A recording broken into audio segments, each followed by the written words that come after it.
Je passe la parole à Madame Garrigos.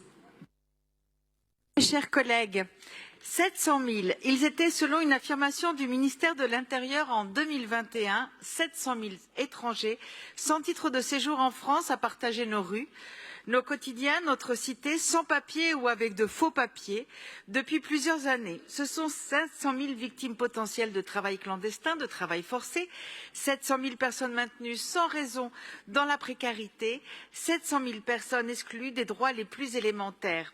Cette formidable machine a intégré les personnes de tous horizons que peut-être la République française perd son âme dans la recherche éperdue d'un verrouillage illusoire et contre-productif de notre territoire national.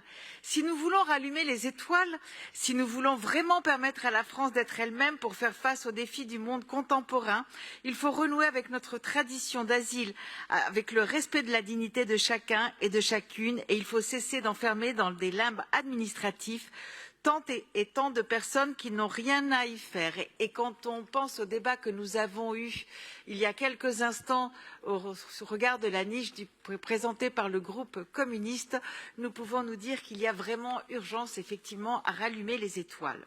Cette année, la FASTI étoffe son répertoire et veut lancer un projet pour tendre la main aux personnes en France depuis plus de 10 ans.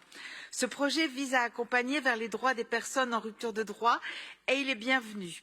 Se dépêtrer de l'infernale complexité administrative des dossiers de séjour, comprendre ce à quoi on a droit et potentiellement s'insérer dans le travail, autant de tâches impossibles quand on est sans aide. Autant d'aspects du non-recours qui sapent l'efficacité de nos politiques publiques, non-recours que nous annonçons à tous les étages du millefeuille administratif et politique, vouloir résorber dans notre pays. Et en la matière, la simplification administrative qui est annoncée par exemple pour les agriculteurs et les agricultrices serait bienvenue pour les questions d'immigration et de régularisation des personnes en difficulté administrative. Au moment où une loi absurde et abjecte veut rompre avec nos principes de solidarité et avec les droits les plus élémentaires, au moment où une majorité de fortune s'arrange pour se livrer à un concours l'épine de la proposition la plus inique, au point où le Conseil constitutionnel se voit sommé de faire le ménage parce que personne d'autre au sommet de l'État n'est capable d'avoir le courage politique de démêler l'acceptable de l'inacceptable, ce projet est nécessaire. Quand notre loi s'abîme dans une préférence nationale qui n'a rien de français, quand l'universalisme le plus chimiquement pur que représente l'AME se voit attaqué par l'électoralisme le plus bas, il importe plus que jamais de porter haut les valeurs d'accueil et d'insertion. Notre société ne peut enfermer 700 000 personnes dans une indignité sans retour pour ce qui, je le rappelle, n'est pas un crime, mais une simple infraction administrative. La FASTI remplit dans le 20e arrondissement et ailleurs une mission d'intérêt général qui est celle de la solidarité, bien sûr. Au-delà, cette action préserve ce qui nous reste de la liberté, de l'égalité et de la fraternité. Ces valeurs, celles des droits humains, sont indissolublement les nôtres à Paris et ce sont aussi, même s'ils l'oublient souvent, celles de l'État. Faut-il le rappeler, l'État lui aussi, même en 2023, malgré la surenchère politique au détriment des étrangers, est toujours l'un des principaux financeurs de la FASTI.